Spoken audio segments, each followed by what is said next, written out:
Welcome to Girlfriends Bible Study, a live Bible study with Connie and friends. Each week, Connie and her girlfriends engage in a lively conversation as they read and study Scripture. So, grab a pen, your journal, and your best friend, and enjoy this enlightening Bible study. Tonight, as promised, we're talking about marriages. We're talking about women in the Bible. And I decided to make them just David's wives. There are any number of wives. We could have talked about Jezebel and Potiphar's wife and Esther. And there are lots of good wives and bad wives to talk about in the Bible. And we'll get to them. We've got time. We got nothing but time. But tonight we're going to talk about three of David's wives. So the first one, we're actually going to go backwards. We're going to go backwards order. So we're going to start with one of his later wives and then work backwards from there. So we're going to start in 2 Samuel 11. 2 Samuel 11 is where we're going to begin. And that wife is Bathsheba. And I know that many of you have heard of Bathsheba. Bathsheba was somebody else's wife when David met her and slept with her. And Bathsheba is also the mother of Solomon, who is the richest and wisest man ever to have lived, not only in the Bible, but period. And so David and Bathsheba were his parents, and that's part of the lineage of Jesus as well. So it's something important to know. But we've done improvisations about David and Bathsheba, because the question became, a couple of the questions became, did she have a choice? He was the king, and he summoned her to him and then slept with her. And the question became, did she have a choice? And my answer, my opinion is, of course she did. We all do. We all have choices. We may choose what we consider the lesser of two evils. We may choose what we feel is the right thing to do legally. What we think will save someone's life, but we all have choices. Just as, for instance, there were certain people who were captured to be slaves, and they jumped overboard. They said, "I'd rather die than be a slave," and they jumped ship. I was thinking also of Black Panther, the end scene of Black Panther, when oh, his name just went out of my head, but anyway, when the bad guy, sort of Michael B. Jordan, I think is his name, his character decided, if it's between being in jail, being in your jail, or dying, I'd rather die. And so it's interesting that, we do, in my opinion, we do have a choice. God's given us a choice. So we did an improv on this, and there was a woman who I greatly respected, and she really felt, no, she didn't have a choice. She didn't have a choice. And sure enough, we did the improv, and she portrayed the Bathsheba character in dealing with King David. And when she came down off the stage, she looked at me and she said, she had a choice. She did have a choice.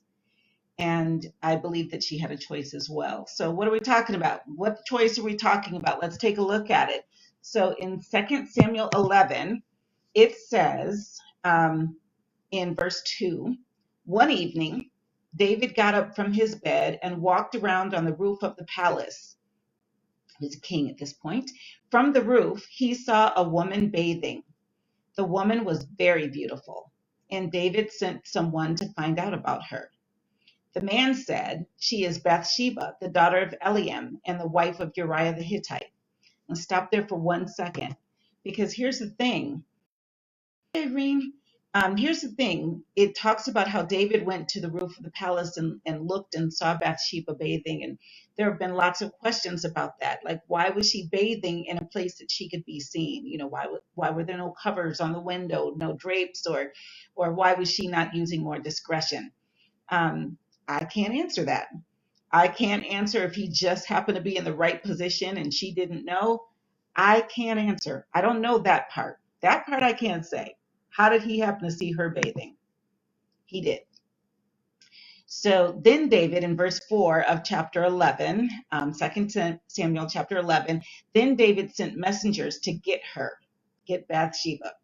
She came to him, and he slept with her. Now she was purifying herself from her monthly uncleanness. And we as women know what that means. So, what that tells me was she had just had her period, her cycle, or menstruation time, and she was cleaning herself, purifying herself after that. So, but this gets into that choice piece. It says, then David sent messengers to get her. She came to him, and he slept with her. Now, in no way, hello, Pamela Madrid, in no way am I trying to imply that all the fault was hers. Because when David asked, who is this woman? They told him, she is the wife of Uriah the Hittite. He knew she was married. He knew that. And yet she was so beautiful, he sent for her anyway. And then he slept with her. She came. Her choice was she came to him. And then basically they slept together. So 2 Samuel 11, it says in verse 4, after she slept with him, after purifying herself from the uncleanness in a place where she was visible to the king from his rooftop, it says, then she went back home. And verse 5 says, the woman conceived and sent word to David saying, I am pregnant. This is where the story gets real, real messy. And this is how we happened to talk about it last time. So in verse 6 of 2 Samuel 11, it says, so David sent this word to Joab, send me Uriah the Hittite. And Joab sent him to David. When Uriah came to him, David asked him how Joab was, how the soldiers were, and how the war was going. You can imagine it was, so how are things going out there on that battleground? Yeah, yeah, okay, well, so see, here's the thing. In verse 8, then David said to Uriah, go down to your house and wash your feet. Go on down there. And so Uriah left the palace, and a gift from the king was sent after him because clearly David's feeling guilty. He knows whose wife this is. It's Uriah's. This woman is pregnant. And so David has called her husband to go sleep with his wife so that Uriah will think that the baby is his. But Uriah, it says in verse 9, slept at the entrance to the palace with all his master's servants and did not go down to his house. So in verse 10, David was told Uriah did not go home. So he asked Uriah, haven't you just come from a military campaign? Why don't you go home? Like, don't you want to be with your wife? Like, go, be with your wife. Trying again to cover his tracks. But in verse 11, Uriah said to David, the ark and Israel and Judah are staying in tents. And my commander Joab and my Lord's men are camped in the open country. How could I go to my house to eat and drink and make love to my wife? As surely as you live, I will not do such a thing. And it's interesting that they put that in there, that when they say in verse 10, haven't you just come from a military campaign? Why don't you go home? Clearly they were having a whole conversation, because the way Uriah responds is, I can't just go home and sleep with my wife. And he wouldn't really bring that up to the king unless he brought it up to you. So he says, I will not do such a thing. So in verse 12, David said to him, stay here one more day, and tomorrow I will send you back. So Uriah remained in Jerusalem that day and the next. And then 13, at David's invitation, he ate and drank with him. Again, he's trying to cover these tracks, right? Oh, David. So at David's invitation, he ate and drank with him, and David made him drunk, thinking if I get him drunk, drunken lust, he's gonna, do the thing with his wife. It says, but in the evening, Uriah went out to sleep on his mat among his master's servants. He did not go home. He did not go home.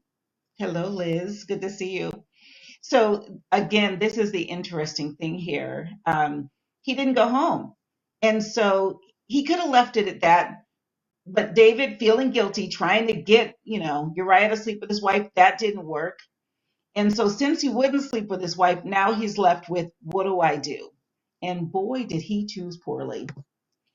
So in the morning, this is verse 14 of 2 Samuel 11. In the morning, David wrote a letter to Joab and sent it with Uriah. In it, he wrote, "Put Uriah out in front, where the fighting is fiercest. Then withdraw from him, so he will be struck down and die." 16 says, "So while Joab had the city under siege, he put Uriah at a place where he knew the strongest defenders were. When the men of the city came out and fought against Joab, some of the men in David's army fell. Moreover, Uriah the Hittite died." He died. And that was, um, um, wait, let me look. I want to share this with you because that was what we were talking about last week was, do you think that Bathsheba knew that David did this, that he had her husband put to the front of the line and killed? It's in writing, like it's in a book. It was written. They knew. He wrote a letter to Joab. Like this was completely known that he did this. We're reading about it. It's not a secret. It's been in the Bible for however many years. Hello, sweet Cynthia. So then it says, in verse 18 of 2 Samuel 11, Joab sent David a full account of the battle. He instructed the messenger, "When you have finished giving the king this account of the battle, the king's anger may flare up, and he may ask you, 'Why did you get so close to the city to fight? Didn't you know they would shoot arrows from the wall? Who killed Abimelech, son of Jerub-Besheth? Didn't a woman drop an upper millstone on him from the wall so that he died in Thebez? Why did you get so close to the wall?' If he asks you this, then say to him, 'Moreover, your servant Uriah the Hittite is dead.'" So, sure enough, it went down just like Joab thought it would. The whole thing, scheming. Joab knew what he was doing. He knew what was going on. He knew why they wanted, that David wanted Uriah to die. Like, I just think about that. And so even in the messaging, as he's telling them, look, we put all these people in front, and we had a lot of losses. And typically that would be something that would make David feel upset because he's a warrior. But this time, Joab said, "Make sure you end it with, 'Moreover, your servant Uriah the Hittite is dead.'" And so David responded back in verse 25. He told the messenger, "Say this to Joab, 'Don't let this upset you. The sword devours one as well as another. Press the attack against the city and destroy it.'" Say this to encourage Joab. And he's not even really talking about that. He's basically saying, "Thanks for letting me know." So in verse 26 and 27, it says, "When Uriah's wife heard that her husband was dead, she mourned for him. After the time of mourning was over, David had her brought to his house, and she became his wife and bore him a son. But the thing David had done displeased the Lord." Thankfully, displeased. So, in looking at that, yes, it displeased him. It displeased the Lord. It was a shame, and it was shameful, and it's in writing. Bathsheba must have known this. She knew that her husband had been killed by her now husband, who was the king. And it makes you wonder about her as well. Why did she make the choice to sleep with David? Why did she say, "I'm sorry, I am, your faithful servant, but I have a husband in the war and I can't sleep with you, my king"? But she didn't. She slept with him. If you look in chapter 12 of 2 Samuel, you'll find out that the Lord sent Nathan, a prophet, to David to say, "You messed up big time, big time. And the Lord is not pleased with you." And it's funny because, David was one to, beat up bullies, and, he didn't like Goliath, and, he killed bears and, lions, and this is who he was. But when Nathan comes to him, he immediately goes into that mode of that, not liking the bullies. And so Nathan says to David in verse 1, "There were two men in a certain town, one rich and the other poor. The rich man had a very large number of sheep and cattle, but the poor man had nothing except one little ewe lamb he had bought. He raised it and it grew up with him and his children. It shared his food, drank from his cup, and even slept in his arms. It was like a daughter to him. Now a traveler came to the rich man, but the rich man refrained from taking one of his own sheep or cattle to prepare a meal for the traveler who'd come to him. Instead, he took the ewe lamb that belonged to the poor man and prepared it for the one who had come to him. And sure enough, David's angry. It says David burned with anger against the man and said to Nathan, as surely as the Lord lives, the man who did this must die. He must pay for that lamb 4 times over because he did such a thing and had no pity. I mean, going off. He's going off. Hi, sweet Shamika. So, David is angry. He's angry. How dare somebody take that little lamb? He only had one, and he took that little lamb, and how dare he? And then Nathan drops it on him. So you're that man. Because Uriah the Hittite had one wife. He was just one little poor man working for you at the front of the line in the battle, and you took his wife from him and sent him to the front to die. And David realized he had really messed up. He had really messed up. And basically, this is the ugly, difficult part because Nathan tells him, out of your own household, I'm going to bring calamity on you. And David says, I've sinned against the Lord. And Nathan said, the Lord has taken away your sin. So that's that redemption piece. So he apologizes and he said, I've sinned against the Lord, and he repented. And so he says, you are not going to die. The Lord has taken away your sin. But because by doing this, you have shown utter contempt for the Lord, the son born to you will die. And sure enough, the son that they conceived out of wedlock in an adulterous relationship was killed. The Lord, he got struck with an illness and he died. And of course Bathsheba mourned, everybody mourned, but really David knew what was coming, so he sackcloth and ashes and prayed and prayed and prayed that the Lord would have mercy on him. And when that didn't happen, and when his son died, he got up and stopped praying, and people were like, wait, aren't you supposed to be mourning now? And he was like, I did the mourning. He's gone. Now I need to move on.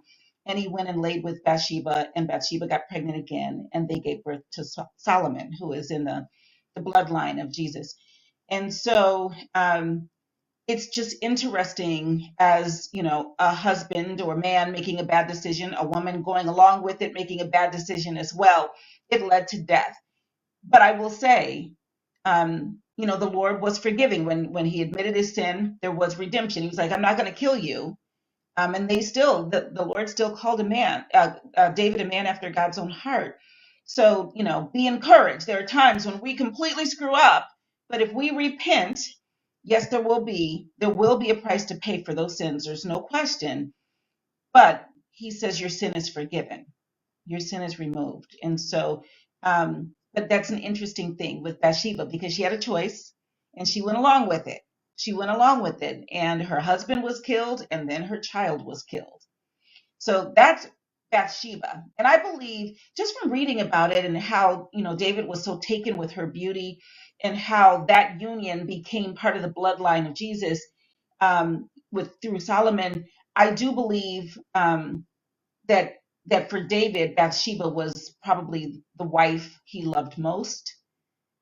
That's just my opinion from what I just read into it, the way he was so attracted to her, and the way he comforted her, and all of that, the way she's given so much in the Bible. But my question had been, when we were talking about it, do you think she knew that David had done this? Because you read it and you think, oh my gosh, wow, he had her husband killed, but realizing she knew.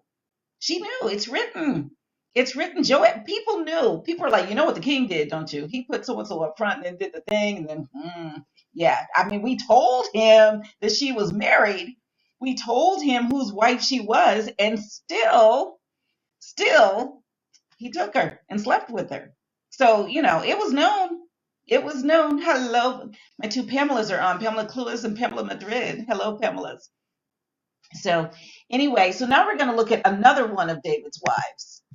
This wife is, now there's two different ways of pronouncing it. I can't say most. I can't say the Hebrew version. It's like Mik, like that with the, and I can't do it quite right. So Michal is what I'm going to call her. It's spelled Michal. So some people call it Michael, but I looked up the Hebrew pronunciation and it's Michal. Hello there, Pamela. So anyway, I have always liked this story because, I've talked and counseled women who are married who don't give their husband the support that they need and then don't understand why their husband doesn't love them like they want them to. And one of the things that men and women need is affirmation. They need encouragement. They need to know that you respect them and that, respect is a major thing with men. And when you read later on in the New Testament, it talks about how the husbands love your wife up, love her down, love her sideways, front ways, back ways, just like love her like Christ loved the church, love her, love her, love her. And women, one thing, respect your husbands. And there's something about that respect. There's something about that respect that if you marry a man, you respect you, it's like you automatically love him. But when you stop respecting your husband, it changes everything. So respect is so key. And so this story has always stood out to me because of that. In 2 Samuel 6, we're going to read from verses 12 through 23. So 2 Samuel 6. Now King David was told. So what had happened was that, here's the backstory. I'm going to come back to you guys for a moment, not to the scripture. So what had happened was David had been entrusted to bring the Ark of the Covenant to his kingdom. And what happened was somebody stumbled and jostled the Ark and died on the spot. Like you don't get to stumble, don't do anything wrong with the Ark, otherwise it's it. So he got scared. And he left the ark in this particular town at somebody's house for 3 months, it says. And while the ark was there, that family was blessed beyond compare. Now, that's wonderful, right? So David realized somebody came and told him, hey, they're getting blessed. Are you sure you don't want to bring the ark to the kingdom? So David got himself together and said, okay, let me go get this ark. I can do it. Just y'all be careful. That's basically what he said. So now King David was told, the Lord has blessed the household of Obed-Edom and everything he has because of the ark of God. So David went to bring up the ark of God from the house of Obed-Edom to the city of David with rejoicing. He's like, okay, we're going to do it. So when those who were carrying the ark of the Lord had taken 6 steps, just 6, like I'm watching y'all, you good? 6 steps? Okay, we're going to stop here. He sacrificed a bull and a fattened calf. Wearing a linen ephod or ephod, and it's pronounced both ways, and it's like a linen apron. David was dancing before the Lord with all his might, while he and all Israel were bringing up the ark of the Lord with shouts and the sound of trumpets. I mean, they were getting it. They were doing it. And some of y'all have that husband that when he starts dancing, you're like, oh God, please don't dance. But this is him. It's how he expresses himself. He's getting it, doing the thing. So now, in the King James version, this is where it talks about, you guys have heard about, Dance Like David Dance. It's one of my favorite songs. It's by Fred Hammond.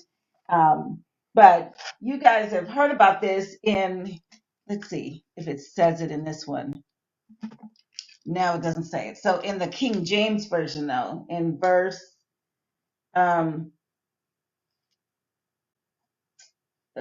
he basically danced out of his clothes. That's the issue. Yeah, he uncovered himself by dancing. This is the issue. Okay. So Michal is watching. So as the ark of the Lord was entering the city of David, Michal, daughter of Saul, so Saul was king, and then David took over after Saul, and Michal is his daughter, Saul's daughter. And that's one of those things, pass your daughter on, marry the next king kind of thing, keep the bloodline, the royal bloodline, whatever. But it says she's watching from a window. And when she saw King David leaping and dancing before the Lord, she despised him in her heart. And y'all know those people. Y'all know those wives who are like, oh, like, why do you have to act so stupid? Like, I am just very prim and proper. And you're not supposed to be wiggling like that. And she despised him. How dare you move around and do that thing? And basically, he danced out of his clothes. That's what happened. So in verse 17 of 2 Samuel 6, they brought the ark of the Lord set it in its place beside inside the tent that David had pitched for it. And David sacrificed burnt offerings and fellowship offerings before the Lord. He is still just praising, just doing the thing, happy, doing it. After he finished sacrificing the burnt offerings and fellowship offerings, he blessed the people in the name of the Lord Almighty. Then he gave a loaf of bread, a cake of dates, and a cake of raisins to each person in the whole crowd of Israelites, both men and women. And all the people went to their homes. So I pulled this up just because, it's one of my favorites. So I'm just going to you guys know this song?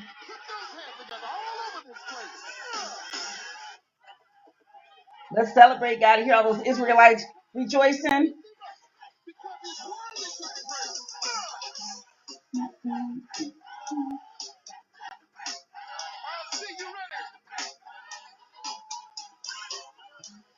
Oh, it's long intro. Let's celebrate God.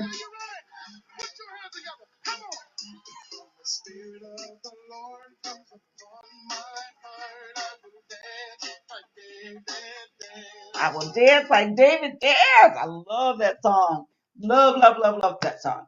So here's David dancing, happy, right? He's coming in. Just, he's blessed everybody else. He gave him cakes and raisin cakes and cake of dates and a loaf of bread. Like he's like, celebrate God. Let's celebrate God. Woo! And he's doing it. So he comes home, it says in verse 20, to bless his household. So now he's like, hey, ho, hey. And then here's Michal,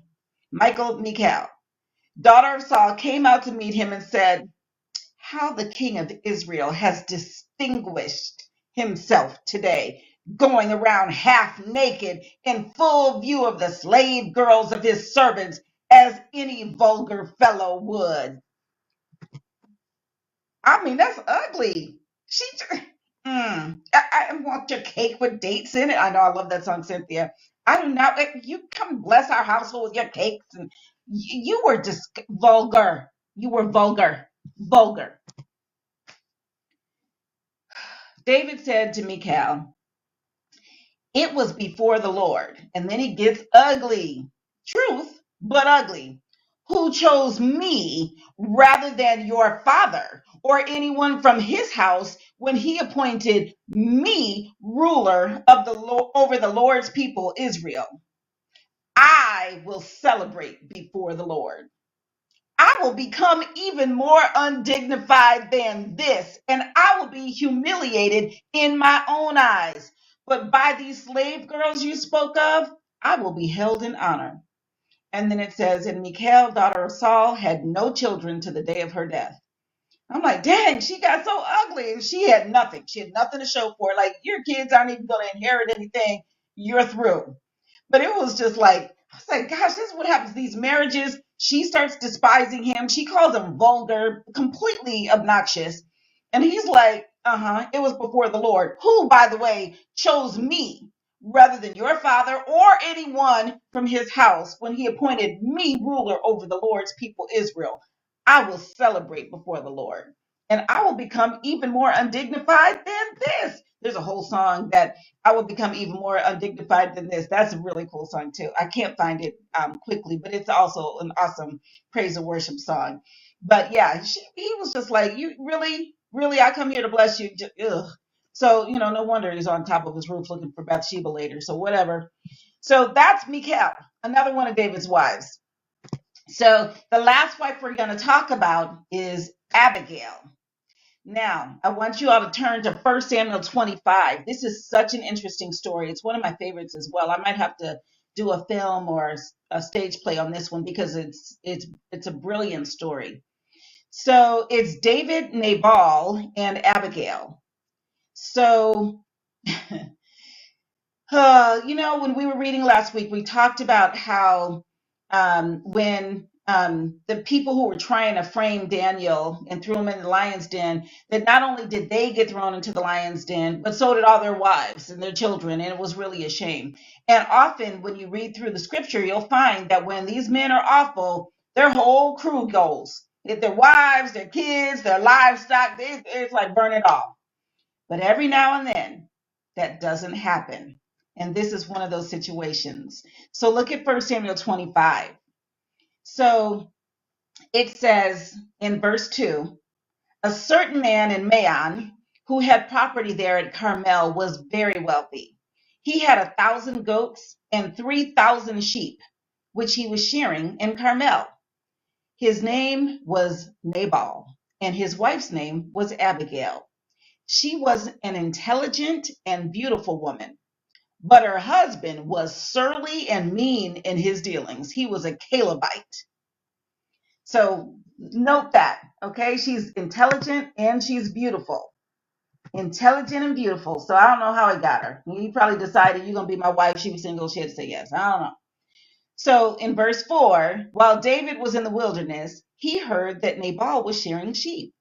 So he sent 10 young men and said to them, go up to Nabal at Carmel and greet him in my name. Say to him, long life to you, good health to you and your household, and good health to all that is yours. Like, just give him a blessing. And then say, now I hear that it is sheep shearing time.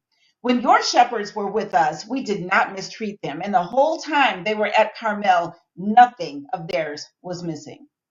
Ask your own servants, and they will tell you. Therefore, be favorable toward my men, since we come at a festive time. Please give your servants and your son David whatever you can find for them, whatever you can find for them. So, this is before David was king. He couldn't just order it. He's a warrior. He's out there warring, but he hasn't taken over as king yet. So he'd been in Nabal's, realm, his land, made sure his men were taken care of. Everybody was taken care of. So he's thinking, I wash your back, you wash mine, right? We do this together. Well, what happens? When David's men arrived, they gave Nabal this message in David's name. Then they waited. Nabal answered David's servants. Who is this David? Who is the son of Jesse? Many servants are breaking away from their masters these days. Why should I take my bread and water and the meat I have slaughtered from my shearers and give it to the men coming from who knows where? Ugly. Ugly. Keep in mind, don't forget, this man was super wealthy, had thousands of sheep and all. It said that already. This was the rich guy who had more than enough. But he was like, no, who was he? I don't know him. I'm not doing that. So, verse 12. Verse 12 of 1 Samuel 25, David's men turned around and went back. When they arrived, they reported every word. David said to his men, he was a thug. David was a warrior thug. He was like, you know what? Each of you strap on your sword. So they did. And David strapped his on as well. About 400 men went up with David while 200 stayed with the supplies. He was like, it's going to be on. I know he would hide. See, I know he didn't come back and tell me what he was. Just strap up. We're going to have at it. Let's go. Let's go do the thing. Let's go do it.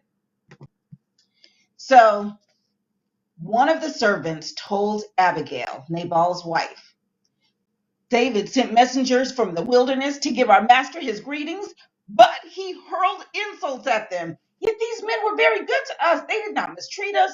And the whole time we were out in the fields near them, nothing was missing.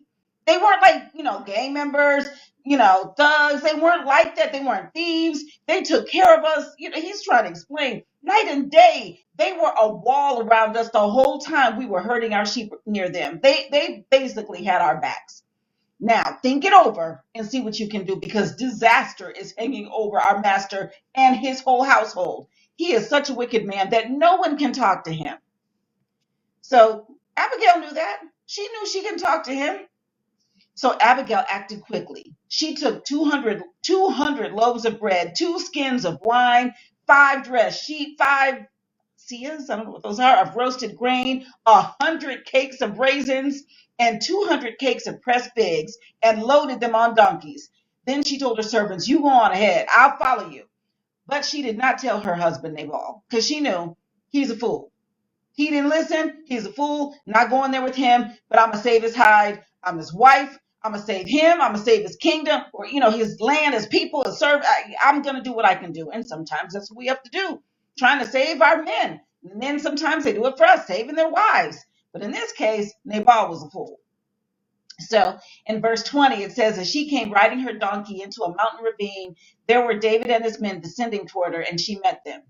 David had just said, it's been useless. All my watching over this fellow's property in the wilderness so that nothing of his was missing. He has paid me back evil for good. May God deal with David, be it ever so severely, if by morning I leave alive one male of all who belong to him. Lord, you deal with me if I leave anybody alive, because I'm about to kill them all. Like, dang, David. He is a thug. So, verse 23, when Abigail saw David, she quickly got off her donkey and bowed down before David with her face to the ground.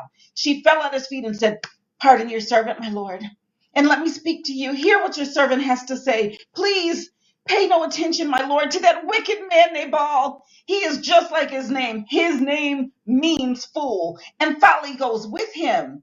And as for me, your servant, I did not see the men my lord sent. Meaning, like, if I had seen him, I'd have hooked you up. And now, my Lord, as surely as the Lord your God lives, and as you live, since the Lord has kept you from bloodshed and from avenging yourself with your own hands, may your enemies and all who are intent on harming my Lord be like Nabal. And let this gift, here's some food, which your servant has brought to my Lord, be given to the men who follow you.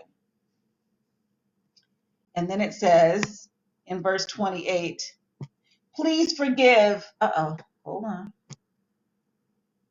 Please forgive your servant's presumption. The Lord your God will certainly make a lasting dynasty for my Lord, because you fight the Lord's battles, and no wrongdoing will be found in you as long as you live. Even though someone is pursuing you to take your life, because she knew who David was, and David was being pursued. Saul knew he was supposed to take over, and then he didn't like it. At first he was cool with it, then he was like, wait, I don't want him taking over from me, so he sent people to kill him, and all of this had come back. Abigail knew about this, so she said, even though someone is pursuing you to take your life, the life of my Lord will be bound securely in the bundle of the living by the Lord your God. But the lives of your enemies he will hurl away as from the pocket of a sling. See, she threw that sling in there because she knew David had done the thing with the slingshot. Yeah, see, she thought she was cool. I see that. I see what you did there, Abigail. I see what you did there. So when the Lord has fulfilled for my Lord every good thing he promised concerning him and has appointed him ruler over Israel, my Lord will not have on his conscience the staggering burden of needless bloodshed or of having avenged himself. And when the Lord your God has brought my Lord success, remember your servant. So she's like, you don't even want to be all burdened with all this killing you about to do. You're just doing the thing. Do the thing, David. Just, you've been anointed. I know you have. Just, you don't even want to be, don't even mess around over here. So David said to Abigail, praise be to the Lord, the God of Israel, who has sent you today to meet me. May you be blessed for your good judgment and for keeping me from bloodshed this day and from avenging myself with my own hands. See, honestly, a good woman, it says she was intelligent. A good woman can really influence a man for the better, just as a bad woman can influence him for the worse, and vice versa. A bad man, a good man we influence each other. We influence each other. So this good woman came and said, don't do this thing. And she had an influence on David. So he says, otherwise, as surely as the Lord, the God of Israel lives, who has kept me from harming you, if you had not come quickly to meet me, not one male belonging to Nabal would have been left alive by daybreak. Thank you, Abigail. Thank you for keeping me from, doing the thing. Then David accepted from her hand what she had brought him and said, go home in peace. I have heard your words and granted your request. He's like, all right, I'm going to leave y'all alone. I'm going to leave y'all alone. And this again, I told you, I think in analogies and things like that when I'm reading scripture. And so all I can think about is like there have been times when gang members have, come into a neighborhood or whatever. And there's like the mother, the one that they never mess with. And she goes and says, please leave my babies alone. Please just, and then they're like, okay, mama. All right, you came, you asked us to leave her alone, leave them alone, we're going to leave them alone. And they're like, okay, don't nobody mess with this group over here. And sometimes that's what it takes. It takes that bravery, that intelligence, that willingness to go out and say, please, listen, I need you to see reason. You don't want to do this. You don't want this. So that's what happened. She said, don't do this. So here's what happened. In verse 36 of 1 Samuel 25, when Abigail went to Nabal, He was in the house holding a banquet like that of a king. He wasn't a king, he was a rich man, but he's, hold a banquet. He was in high spirits and very drunk. So she's like, oh man, he's all drunk. I can't even talk to him right now because he is a hot drunk mess. So she told him nothing at all until daybreak. Then in the morning, because she was still going to tell him she's his wife. So when Nabal was sober, his wife told him all these things. And she said, let me tell you what happened. You were about to die. I went there, I gave some food. All is well. They're not going to touch us. Nobody's going to get killed. And look what happened. His heart failed him and he became like a stone. About 10 days later, the Lord struck Nabal and he died. That was it. He's gone. Dumb, foolish, name means fool. He was gone.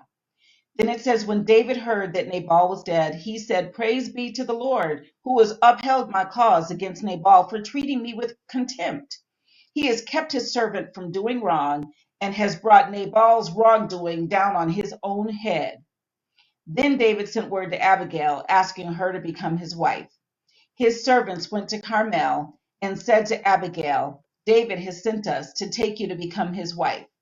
She bowed down with her face to the ground and said, I am your servant and am ready to serve you and wash the feet of my Lord's servants. Abigail quickly got on a donkey and, attended by her 5 female servants, went with David's messengers and became his wife. And then it says David had also married Ahinoam of Jezreel, and they were both his wives.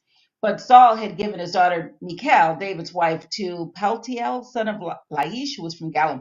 So at some point, Michal became David's wife as well. So it's interesting. This was before David was a king.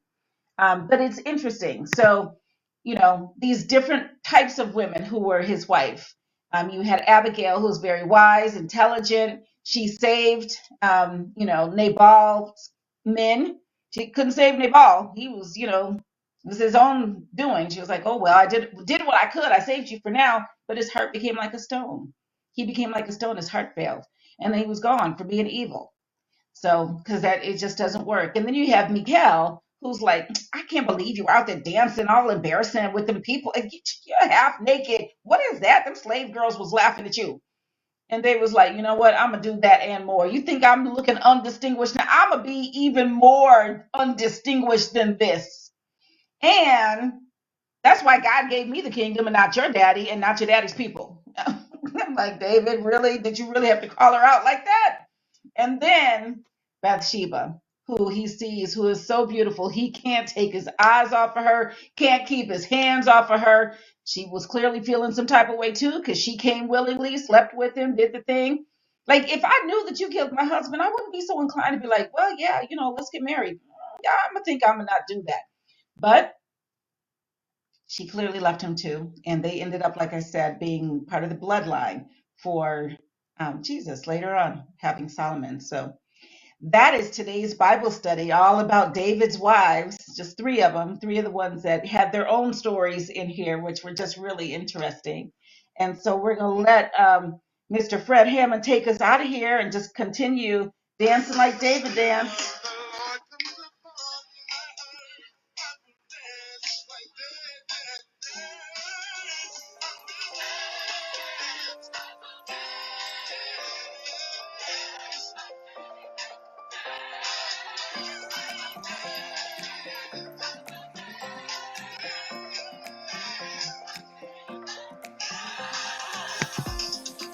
I will dance. I